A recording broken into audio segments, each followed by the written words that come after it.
ওম শান্তি। বাবা আজকে বলেছেন যে আমরা যেন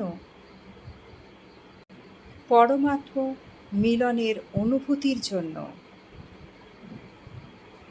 আমাদের ভুল আমিত্বভাবকে জ্বালানোর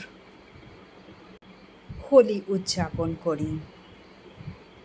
সকল আত্মাকে দৃষ্টির পিচকারির দ্বারা সুখ, শান্তি, প্রেম, আনন্দের রং লাগাই।